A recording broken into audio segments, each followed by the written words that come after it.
Wave 1 starts and the enemies are weak, barely worth mentioning. But he remembers that love also started small, almost boring, just casual messages and late-night talks that didn't feel dangerous at all. And as I clear the first few demons with Sun 2 breathing, light combos, nothing serious, I think about how he thought she was just another person at first. Nothing life-changing.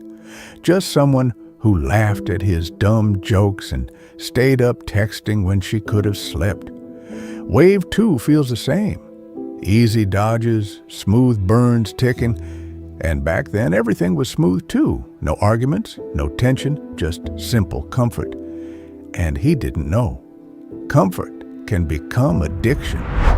Wave 3 ends fast, like the early stage of falling in love, where you don't even notice you're falling. You're just happy. You're just there. And now Wave 4 starts spawning slightly tougher enemies. And that's when things in his story started to shift. Not dramatically, just small delays in replies, small changes in tone. Nothing you can accuse someone over, just enough to make you stare at your screen a little longer than usual. I pop a stronger Sun combo to clear them faster, and he also tried harder, sent longer messages, planned better dates, became more available, thinking effort fixes everything. And he remembers the first time she said she was confused. That word that sounds harmless but cuts deeper than any blade. Confused means she's already halfway out the door, and you're the only one still holding it open. I have to dash and reposition, and that's how his mind started moving too. Overthinking every detail, every emoji, every dry reply, wondering if he did something wrong, replaying conversations like I replay my combos, trying to find the mistake. But sometimes there is no mistake. Sometimes the other person just changes. My Sun breathing's still strong, but I can't relax anymore. And that's when he started feeling anxious for no clear reason, smiling less, checking her online status more than he should, pretending he wasn't waiting, pretending he wasn't scared. Wave 8 feels crowded and chaotic, demons surrounding me, and he felt surrounded too by doubts, by insecurity, by the fear of losing something he hadn't even officially secured. And he tried to act cool, tried to act unbothered, but inside he was already bracing for impact. And I noticed my health isn't full anymore, and neither was his heart. Little cracks forming, nothing dramatic yet, just tiny fractures that only he could feel. Wave 10 marks the halfway point to something, and he thought halfway meant stable. That if they survived this long, it meant it was real. But time doesn't guarantee permanence. And I tighten up my play because enemies hit harder now. And he tightened up emotionally too, trying not to show neediness, trying to seem strong, because he thought being strong would make her stay. Wave 11 begins and the difficulty spikes. And that's when the honeymoon phase ended in his life. Conversations became shorter, laughs less frequent, silence more common. And silence is loud when you care, louder than any demon spawning around me. I trigger a stronger Sun skill to control the crowd, and he tried to control the narrative, telling himself she was just busy, just tired, just stressed, making excuses on her behalf because accepting the truth would hurt more. And his patience started feeling heavy too. He began asking if everything was okay.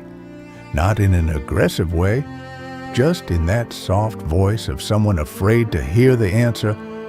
And she said everything was fine. And that's the worst lie because it leaves you with nothing to fix. And that's when he felt himself pulling back, not because he wanted to leave, but because he was tired of chasing, tired of feeling like he was auditioning for a role he already earned.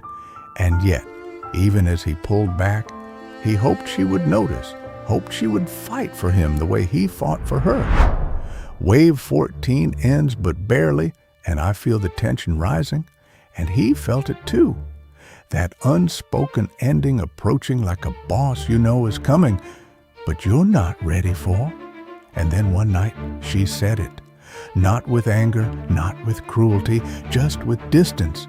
She said she doesn't feel the same anymore, and it didn't come with shouting or betrayal. It came quietly, and quiet endings hurt the most because there's no villain to blame. Wave 15 starts and everything hits harder, and that's what the days after felt like. Harder to wake up, harder to focus, harder to pretend he was okay. He didn't cry in front of anyone. He just stared at the ceiling at night, thinking about every moment he could have done better, wondering if loving less would have made her stay. I activate my ultimate sunburst to survive the wave, and it burns through enemies fast. And that's when he realized pain can either consume you or fuel you. He chose to let it fuel him, not because he was strong, but because he had no other option. Wave 16 pushes me again, and I have to move carefully. And he started rebuilding carefully too.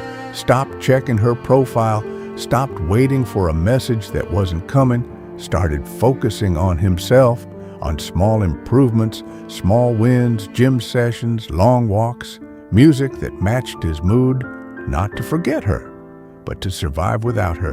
And I concentrate fully, and heartbreak felt like that mini-boss, something you can't ignore, something you have to face directly, and he faced it slowly, accepting that sometimes love doesn't fail because you were bad. It fails because it was temporary, and temporary doesn't mean meaningless.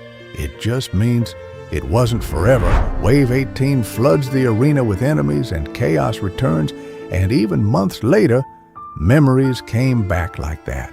Random songs, random streets, random smells that dragged him back to a version of himself who believed she was the end game. And sometimes it still hurt, but not the same sharp pain, more like a dull ache, manageable, survivable. Wave 19 clears, and I realize I'm stronger than earlier waves, and he realized that too. He wasn't the same person who begged for reassurance. He wasn't refreshing chats anymore. He was calmer, quieter, not colder, just more aware, and he understood something important. He didn't miss her as much as he missed who he was when he felt loved, and that realization changed him.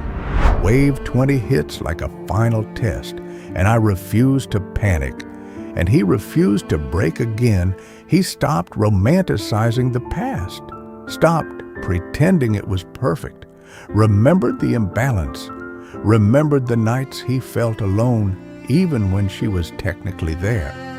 And he forgave her silently, not because she asked for forgiveness, but because holding resentment only hurts the one carrying it, the final boss spawning with heavy attacks and intense pressure. And this is the part where he fully accepted it was over. No secret hope, no imaginary comeback, just reality.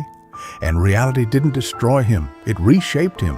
I use every Sun 2 combo I have, burn stacking, precise dodges, calculated aggression, and that's how he moved forward too, not recklessly into another relationship, not desperately searching for replacement, but patiently building a version of himself that doesn't depend on someone else choosing him to feel valuable. The boss health dropped slowly, and so did his attachment. Not in one dramatic moment, but gradually, like healing does, subtle and almost invisible, until one day you realize you went hours without thinking about her, then days, then weeks, the arena quiet again. I stand there with low but stable health, still alive, still standing, and that's the real story, not about losing her, not about being abandoned, but about surviving the 21 waves of loving someone who couldn't love you the same way back, about learning that heartbreak doesn't mean you were unworthy. It just means the story ended before you expected, and sometimes the strongest thing you can do is finish the raid alone, breathe through the damage, and walk out stronger than you entered.